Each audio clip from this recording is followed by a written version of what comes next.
Hi, my loves, and welcome back to I'm On Your Side with me, your host, Sierra Boudreau. Happy Sunday, or whatever day it is that you guys are listening to this.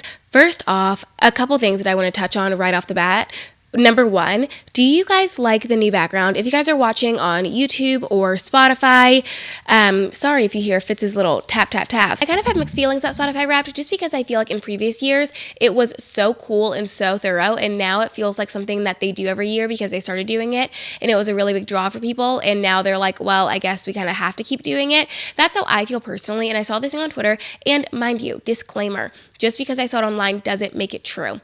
So I saw this thing on Twitter where a girl was like going through it, and it said that she had only listened to an artist for like a couple of minutes out of the year, and then she was in the top 1% of listeners for that artist, and she was like, mathematically, that cannot be true. Like, how did I only listen to this artist for like 20 minutes, and yet I'm in the top 1% of listeners? Either they don't have a lot of listeners, or this is wrong. The math isn't mathing. And I choose to believe the math isn't mathing because the artist in question was Chappell Roan. So that's my take on Spotify Wrapped. And I did just look at it like 20 minutes ago, and so it's still fresh in my head. But I will go ahead and tell you guys. Actually, I can't because I'm using my phone for something. But if I remember correctly, my top artists were Taylor Swift, Billie Eilish, Zach Bryan, and mind you, this is before we knew that he was actually scum of the earth, and now that I know that, changes will be made, but this year I did not know that, and so I was listening to him as if my life depended on it, truly. So yeah, Taylor Swift, Billie Eilish, Zach Bryan, Chappell Roan, and Bleachers, and I believe it was Taylor Swift first, Bleachers second, which absolutely makes sense to me.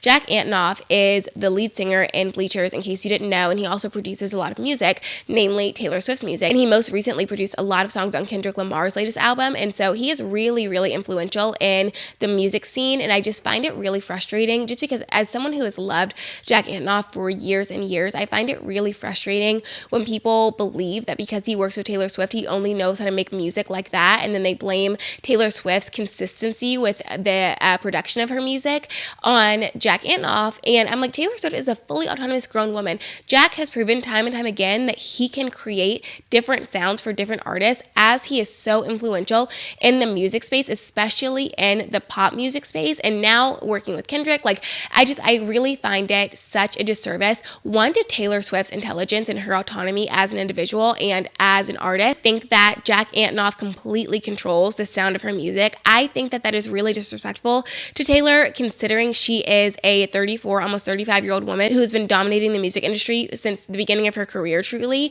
and to think that she would have no say in the tone of her music or the sound of her music, and she would then relinquish all of her creative control to Jack Antonoff, a man. I feel like we can't do that. I feel like we can't say that. It is really a disservice to her. It's a disservice to Jack. It is a disservice to the music and the art that she puts out. So that's me being on my soapbox about Taylor Swift and Jack Antonoff. So anyway, listen to a lot of music this year. I think it said 43,000 minutes. And then my top podcasts were quite a few. One being Upstairs Neighbor by my friend Dom, and then her co-host Maya. I haven't had the pleasure of meeting Maya, but Dom is just truly, truly incredible, and I love Upstairs Neighbor. It's an incredible podcast. It's just like comedy. It's light. It's fun. It's juicy. It's giggly, like something to listen to when you just want to be in a better mood. So that's my podcast recommendation. It's also come to my attention just via the calendar that we are almost 1 year into I'm On Your Side podcast, which feels absolutely insane to me. I feel like who I was in January and the kind of content that I was making in January, the kind of podcasting I was doing in January is so very different than what I'm doing now. And while the themes have remained the same, we have grown so much together. I have grown so much individually, and what this podcast has grown into is truly my pride and joy. I'm so thankful every single week that I get to sit down and record an episode for you guys. I love hearing y'all's feedback. I was on quite a few of y'all's Spotify Wrapped this year, and I posted on my Instagram story just saying like clocking in so that I can earn my spot on y'all's Spotify Wrapped next year. Something about seeing my name, seeing this podcast on y'all's list for the top 5 podcasts you've listened to this entire year, and it's only a year old, it's like seeing an actual dream right in front of me. It is like seeing a manifestation right in front of me. And it is just this incredible feeling. And I wish that I had the words to fully articulate how much it means to me, but I don't. So all I will say is thank you, thank you, Thank you. So now that we've talked about very important topics, we can go ahead and get into the rest of the episode. And I was thinking about this episode. I was writing the outline for it, and just thoughts started flowing and flowing, which is how I knew that it was going to be a good episode for us. Because when I get into that creative flow state and I just have so much to say on a topic, one, it makes me realize that I have stuff to process through on my own. And by processing through it on my own, I can come through and make better content for you guys. Recording the podcast in a way is me processing, recording the podcast and getting to share this with you guys and hear your feedback, hear your ideas, hear what you took away from it helps me work through things a lot. It's like how Taylor Swift, bringing her up again, and you know what, sue me, but how she said that writing music is like this really big outlet for her. And she was talking about writing the Tortured Poets Department, and she was saying that she like needed more than she ever has in previous albums. She needed to make this album. And that is how I feel sometimes when I'm recording the podcast. It feels like I need to express, I need to share with you guys, and through that it has just been this incredible connection. But I was writing the outline for this episode, and I started just one thought after the other going down kind of this rabbit hole about loneliness and about being alone and how those are very, very separate things. But being alone can quickly turn into loneliness when we realize that the reason we want to be alone is not for this healthy or sustainable reason. And it's really to isolate ourselves for fear of a bunch of things that we're going to get into in this episode. But I'm recording this episode a lot because I have been realizing how much I have a deep, deep need for alone time lately, how much I value spending time by myself lately, and how that has changed a lot for me since I moved from Denver to Dallas. I've been exploring why, and I've been exploring kind of what that means for me to spend a lot of time by myself, especially in the winter, especially when it's not super sunny and I'm not spending a lot of time outside. Like, what does my alone time mean for me? How is it different than loneliness? How is that different than isolation? And what does that mean for my relationships with myself and with others? So let's go ahead and get into it. I've gone through times in my life where I don't know if I would classify what I was feeling as loneliness or isolation or just the craving to be alone. And I do think in various times in my life, they've all kind of blended together, or one has influenced the other. I have spent a lot of time in life kind of by myself, and not in this woe is me, I'm so lonely kind of way, but more so just I have always really recharged by being by myself. And I think that in different times in my life, I thought that I recharged by being with other people, or I thought that I recharged by being in social situations. But I know now upon reflection that I think I was trying to convince myself to be an extrovert because I thought that being extroverted was better. I thought that being extroverted made me more interesting. I thought it made me cooler. I thought it made me funnier.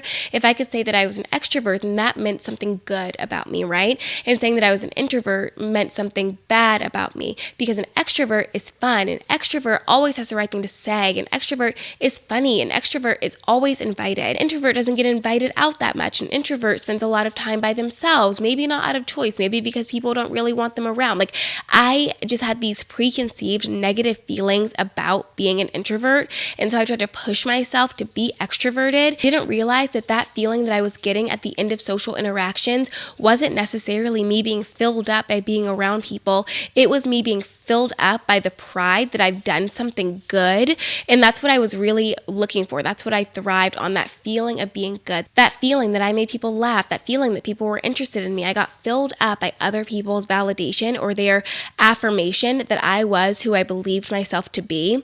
And as I get older and I think a lot about relationships, I think about relationships every day, whether it's for a video that I'm going to make or a podcast episode or just the relationships that I have in my life with people around me or just with myself. I think about relationships in some capacity every single day. And I look back at all the times in my life that I was trying to convince myself that I was an extrovert and realizing that it wasn't really the extrovert title that I was seeking or feeling fulfilled by. It's just that being an extrovert kind of encapsulated all of the other things that I wanted so badly to be into one neatly wrapped bow, right? Because like I just said, I had so many ideas of what an extrovert was versus what an introvert was. And now that I'm older and I'm a lot more comfortable with the relationship that I have with myself and a lot more secure in the relationships I have with other people, I realize that I don't need to classify myself as an extrovert. It's actually okay for me to get filled up by time with myself that is actually really valuable and a skill that a lot of people try so hard to achieve but never can. The ability to rest with myself comfortably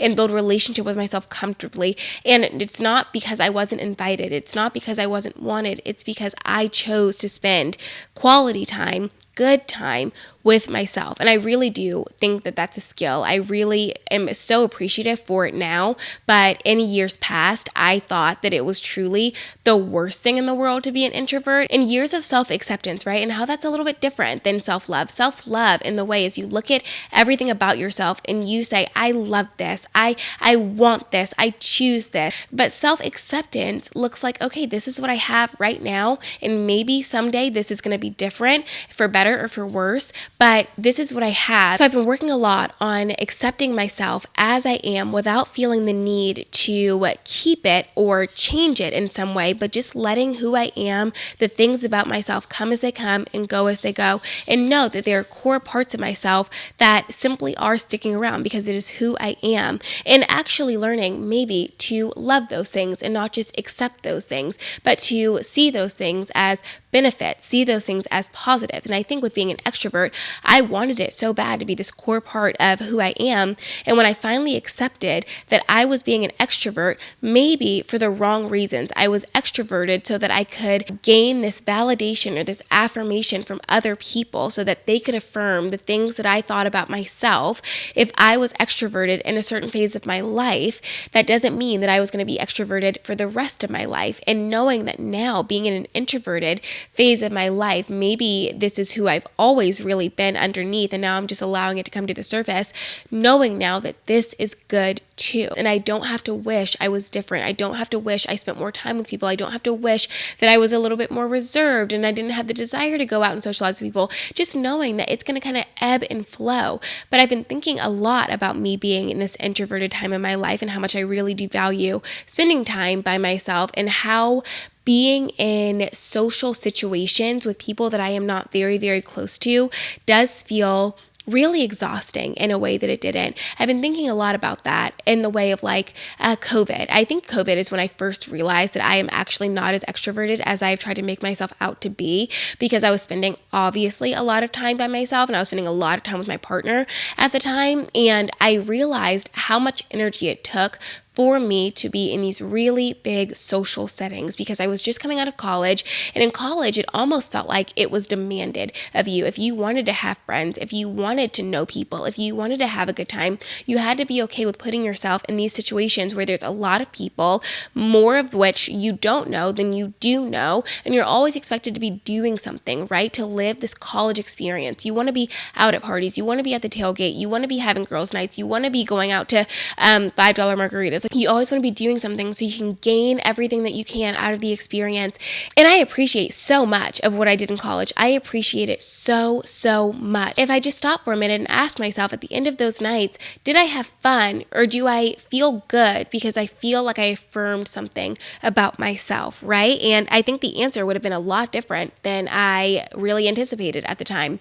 But I think about how I spent a lot of time in college out and about, very extroverted, and then I graduate right into COVID, and it is the exact opposite, where I'm spending just so much more time by myself, and I'm coming to realize that I enjoyed spending a lot of time by myself. I really enjoyed that reserved time in my life, and I do think that there are layers there. I think in part I didn't want people to know how awful my relationship was. I was embarrassed by it. I was ashamed of it, but I didn't know how to let people into it to help me, and so I think that was part of it. But also, I think that I enjoyed that there wasn't this huge expectation that I always be on, that I always be around people. I, at the time, was working a work from home job. Part of it, I was working at a barbecue place called Rudy's Barbecue. If you've heard of it, then you know. But if not, it's just like a little, line service barbecue restaurant. So I was doing that. And then after I graduated, I worked at Fidelity. And so a lot of time with numbers, a lot of time on the computer, literally staring at screens all day. And I had little here and there meetings with people,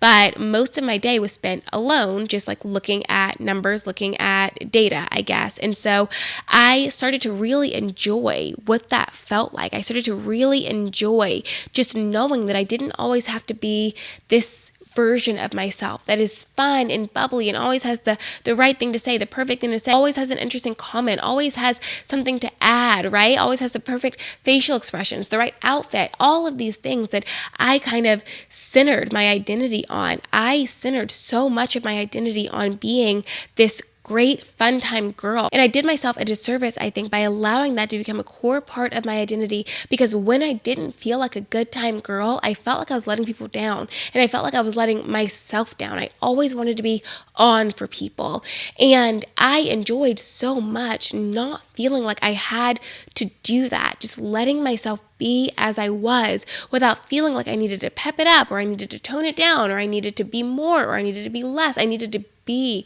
for other people. I loved that so much. And then after COVID kind of started to dissipate a little bit and we were re-entering, going outside, going back to concerts, seeing people again, I kind of struggled, I think, to reacclimate to spending so much time with people. And now 2024, nearly 2025, I think about how I never really got back into it. I never fully got the grasp of really enjoying these really large social gatherings with people that I don't know. And the key part there is people that I don't know, because it is different to get dinner with a group of my college girlfriends. It is different to be in community with people that I know deeply and love deeply, and they know me deeply and love me deeply, because when I'm with those people, I didn't necessarily feel like I had to be this certain version of myself to be liked or to be loved. I got to just be myself. But when I was around people that I didn't know very well, or people that I didn't know at all, I felt this instinctive nature to turn it on. And so I never really fully got back into that, or the ability to do that. I now get quite exhausted by gatherings like that. I only want to spend a couple of hours in situations like that. I much prefer, even if I was going out to bars, even if I was going to parties, I would kind of find myself in these gatherings of people that I was closer with and really enjoyed being there rather than fluttering around the party. I stopped being this social butterfly who was always flittering here and flittering there and always had something to add. I stopped being that. And I learned to be okay with that. I'm so thankful that I learned to be okay with that. But I do wonder, though, if COVID hadn't happened, if I wasn't forced into spending so much time alone or with people that I was kind of in my bubble with, what would that look like for me? Would I still try to be turning it on all the time? Would I still want to be that good time girl all the time? Would I still be the social butterfly that I once tried so hard to be? Or would I have naturally figured it out just as I've matured or as it came with age? And I guess the reality is I'll never fully know what my personality would have shifted into should COVID have not happened. And I don't want to waste too much of my life thinking, what would life be like without COVID? Because there is truly no way to know. All we have is the knowledge of the life that we've experienced, not really the life that we hadn't or the life that could have been. And I'm also learning to get okay with that. And I learned a lot about how to spend time alone, like how to actually spend time alone and not just be alone because of circumstance or because nobody invited me anywhere, but be alone because I was choosing to be alone after COVID. Back when the world was reopening and people were getting together again, I got really comfortable with saying no and saying, I actually don't want to do that, and prioritizing how I feel and what energy I'm going to bring to certain functions and making a decision based on that. I no longer accepted invitations just because I was invited. I accepted invitations because I wanted to go. And that also cut down on the guilt that I would feel about accepting invitations and then canceling later, because I wasn't really doing that. I was only saying yes to things that I knew for sure I was going to want to go to. And I also got okay. And I also started saying maybe. Maybe is actually a perfectly good answer when you don't know. Don't say yes and you don't know, because then you might be actually letting someone down or disappointing someone. Not that you have to make decisions based on how other people are going to feel, but mind you, if you constantly make commitments to people in your life and then you constantly bail on them when you previously told them yes, that is going to influence how much they invite you places or how much they trust your yes. So maybe is actually a perfectly good and okay thing to say. I'm not sure. I'll let you know as it gets closer. Or do you need a final head count right now, or do I have a little bit of time to think about it? Saying things like that is I think, so much more respectful, not only to your emotions and your being unsure of if you would actually like to attend, but them for planning, them for just being able to take you at your word. I fully believe that the ability to take someone at their word is a key to relationships. If I can't trust that your yes is a yes and I can't trust that your no is a no, what can I trust? Your word actually has so much value and weight if you let it, but you only dilute it by constantly going back on it. And that really applies with you saying you're going to be somewhere and then not showing up. And so I started to learn what it was like to spend a lot of time by myself simply because I wanted to. I handled other people. I started saying yes to yeses and maybes to maybes and no's to no's. And so now it was time to see what it was like to actually spend that time by myself. What was it about me being by myself that I enjoyed? What was it that I wanted to work through? What was constantly coming up about myself when I was alone? And what was I pushing to the side when it did come up? And I started asking myself those questions because at the same time I started going to therapy and started working through this stuff because I had gone from college to this very unhealthy relationship to, for the first time, living alone, spending time by myself, working from home, and I was trying to figure out what that actually looked like for me. Not alone time in theory, and then when it comes around, I always want to fill that plan, but alone time that I actively chose. And I started to realize what I liked to do. I really, really liked to create content. I really liked to read. I really liked to journal. I like to go on walks with Fitz, my dog at the time, who's still my dog. That sounded kind of ominous. He is still my dog,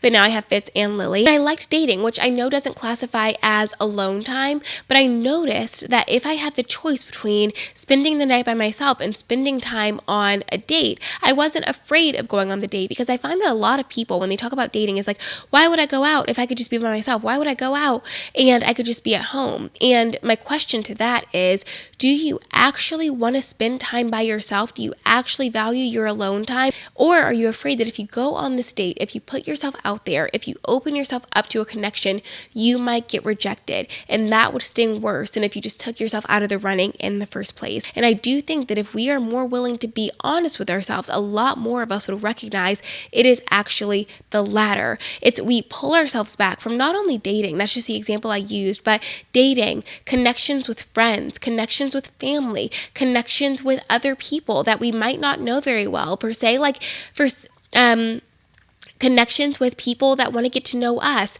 It's that we often say, oh, well, why would I do that? Why would I leave my house? Why would I go do these things when I could just spend time by myself? And it's, well, because you actually don't want to spend time by yourself, but you just don't want to be rejected.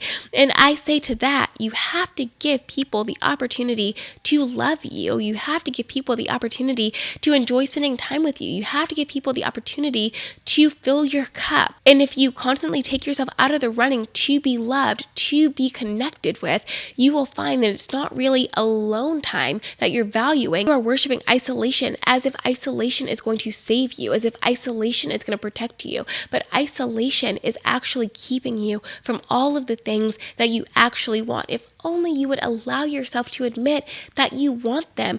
It is okay to want someone to be in love with you and to be in love with them. It is okay to want someone to think of you in the first round of texts they send out when they're doing a dinner, when they're doing a gathering.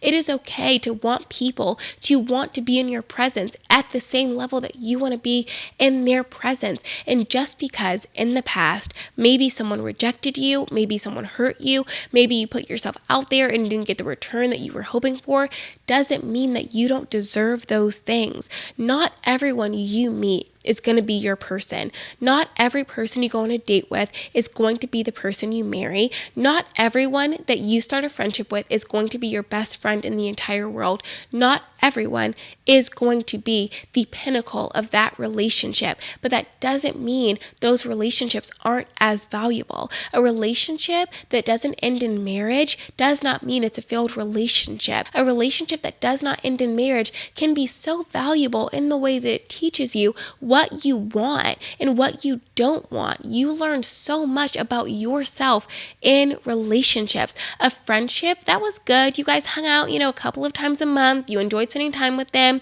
but then they moved away or they got a new group of friends and y'all stopped interacting so much. Doesn't mean that was a failed friendship. That simply means that your life has moved in different directions and there is still value for what it was. I think that we've deluded ourselves to believe that unless it is the very best, it is not good. It doesn't have to be the very best to be good. Then, just like you are worshiping isolation, now you are worshiping perfection. And isolation and perfection are two very, very dangerous things to worship. And sometimes when we feel lonely, we're ashamed to admit that we're lonely. And we hide it by saying, "Ooh, I just love alone time. I'm just an introvert. I don't want to be around people. I love being at home, 7 p.m. bedtime," whatever words we say to make ourselves feel better. And that's not to be confused because sometimes that is true.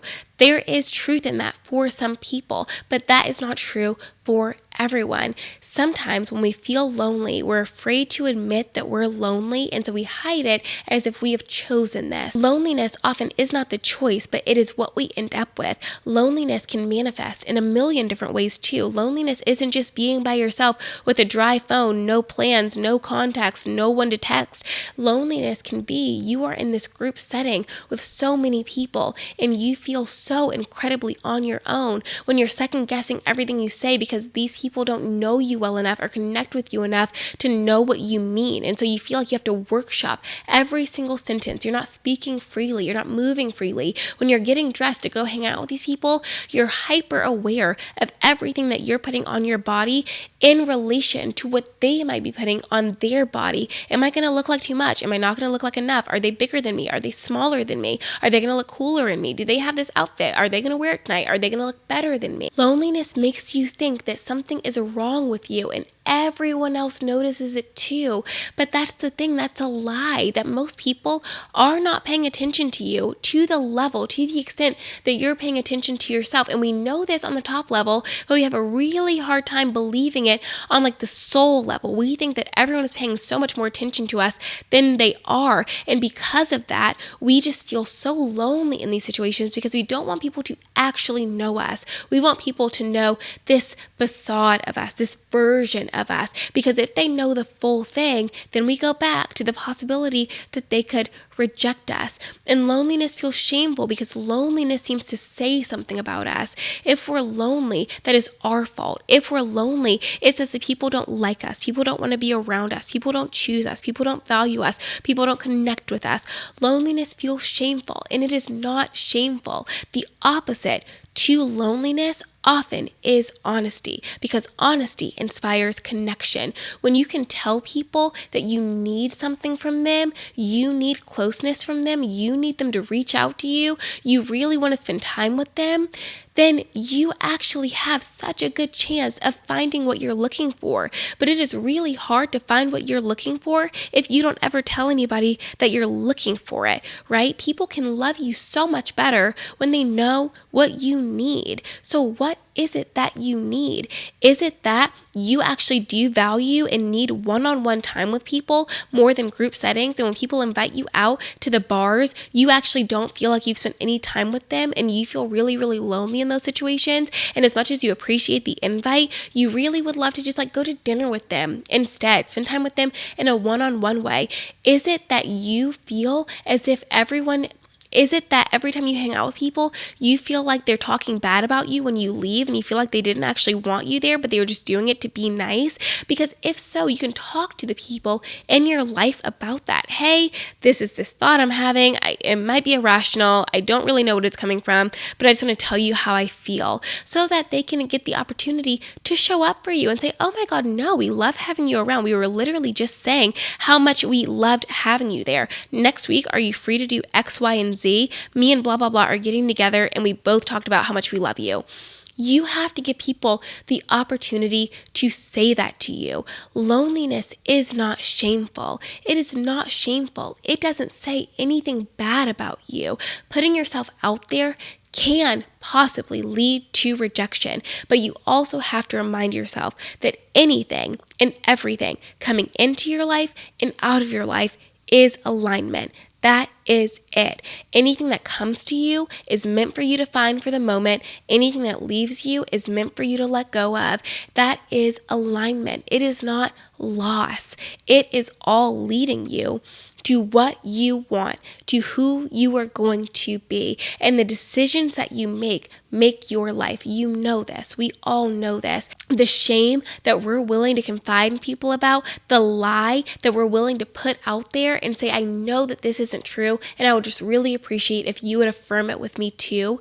That changes your entire life. And then there's the intentional choice to retreat inwards. And I think that's where I am right now. I realized that in Denver, I valued spending time with people so much. And it wasn't even really about spending time with people. I think that I was trying to tell myself something. I was trying to convince myself of something, that I had made the right choice by being in Denver, that I had great community in Denver, that I was deeply loved in Denver. And what I was doing, anytime I was alone, I was like, no, I should be with people. I should be connecting with people. I should be going out with people. I should be drinking with people. I should be sitting on the couch. Like, I should be with people, or else I'm wasting my time. And I think that that really stemmed from this insecurity that I felt around my relationships in Denver. I didn't feel a big sense of community in Denver. I had friends, I had really good friends in Denver, but it didn't feel the same as community. It felt as if like a child doesn't see something and so it thinks that it doesn't exist anymore, right? That's why peekaboo with kids is so fun. They think that if you're behind your hands, you're gone. Or if you're behind something, you're gone. And when you come back, it's so exciting to them. Oh my God, she was gone and now she's here. Same with the dog. In their head, they don't have object permanence. And I felt like in my friendships in Denver, I didn't have relationship permanence. I felt like if I wasn't in front of people all of the time, they were going to forget about me. And so I needed to constantly be around to remind myself that they liked me and that they wanted to spend time with me. And here in Dallas, I don't feel that way because I have relationship permanence. My relationships in Dallas have withstood the test of time. I moved away, right? I lived an entirely different life and I came back and these people still love me. These people still want to be around me. These people still appreciate me. They still call me their best friend. I have much deeper roots here in Dallas. And because of that, I feel finally free to not be in front of people all the time. I feel safe to reject invitations. I feel okay to spend time by myself and to enjoy spending time with myself without feeling guilty as if I've let people down by retreating inwards a little bit. And there's a big difference in doing that and isolating yourself because you're afraid of rejection.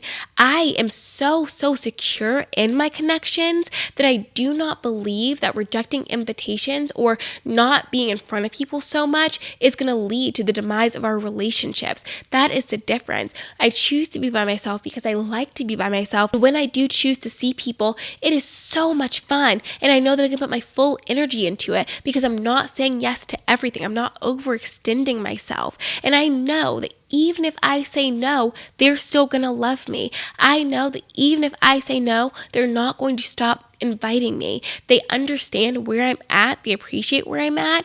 And when I'm around, I'm around. And when I'm retreating a little bit, I'm literally a text away. And that's okay. And I think it's important for me right now, and maybe for some of you guys too, to spend time resting and reflecting after this year. This year felt like a really big year, and next year somehow feels bigger. It feels like so much is coming to me next year and I'm excited for it, but I'm trying to focus on December being a time of rest, a time of reflection, to actually sit in what I have achieved this year, what I built this year, what I've done this year, to fully appreciate it for what it is without feeling like I need to rush to the next thing in the next year. And I'm gifting myself that. And yeah, that means maybe I don't see people as much. Yeah, that means I spend a lot more time by myself. Yeah, that means I'm inwards. And that is more than okay. That's actually good. That is actually valuable. That it's not, I'm not doing the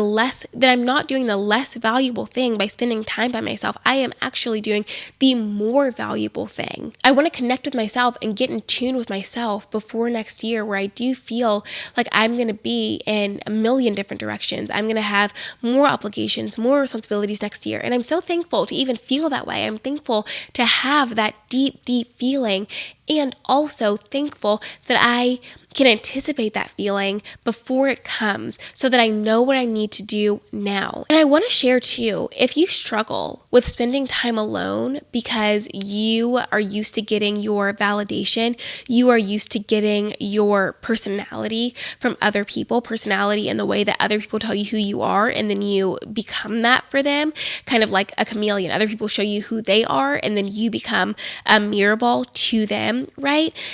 It is hard to go from that to spending and appreciating time by yourself and knowing that it doesn't have to be a 180. You don't have to love being by yourself in order to do it. It's just knowing, yes, this is hard. Yes, maybe I do feel a little bit weird. Yes, I have some things that are coming up that I need to learn how to work through and handle.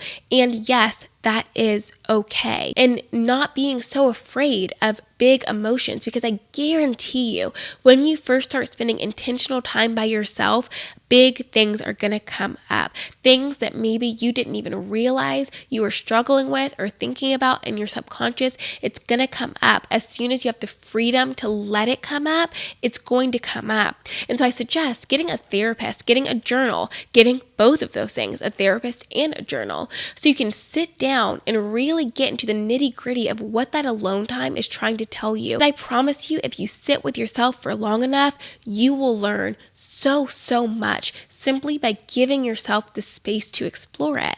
And within spending time alone, you can then get comfortable with messing up. You can get comfortable with failing. You can get comfortable with trying new hobbies, not being good at them, not enjoying them, and not worried about how it looks to other people. Does it look like I'm quitting? Does it look like I'm not good at this? It doesn't matter. If you start cross stitch and the first cross stitch you do is actually so fucking ugly, because no one's going to see it because you're alone. That is a beautiful thing that I think a lot of us don't appreciate enough. The room to try things and not be good at them. It seems as if so much of what we do for other people. And also, even when you're alone, there is this need, because we live in the social media age, to snap a picture of it and share it with people and then let other people in on it. I encourage you to have something in your life that you don't share, something that is literally for you. That doesn't mean you don't tell people about it, but it means when you do it by yourself. You don't feel the need to share it. You don't feel the need to post about it. You don't feel the need to let other people into it. What is it that you have in your life that is quite literally for you and not for other people to cast their opinions or their beliefs or their views or their encouragement or their support or their affirmation, whatever, to cast anything onto it? What is wholly yours? And it is better, so much better, to spend time by yourself than to spend time with people who make you feel lonely and do not care. Those people that invite you somewhere just to say that they invited you somewhere, but when it comes to conversation, they're only talking about things you don't know anything about. And when you're kind of standing in a circle, you're on the outside of it. People who invite you last just because they feel like they need to check something off their list. People who do not care that they make you feel lonely. Do not spend time with those people. It is going to be hard at first, but there is so much value, so much importance in refusing to put yourself in front of people who do not care at all if you're there or not.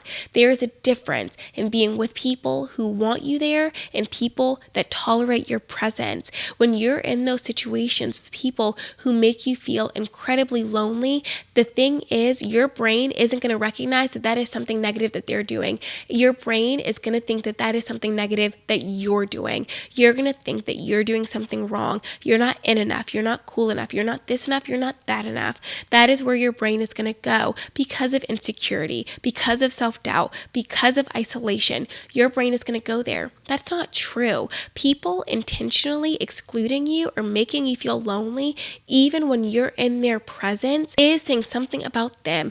It is not saying anything about you, but you then have the choice to say, I recognize I'm not wanted here. And I'm going to go where I'm wanted. And I know that one place I am safe, one place I am wanted is with myself. And then do whatever you have to do to make that sentence true, to make it true that you are safe with yourself, that you are wanted by yourself. And I don't know how far you are from that being your reality, but I am telling you right now, however long it takes to get you there is worth it. Okay, my storage is almost full, so we really do have to wrap this up.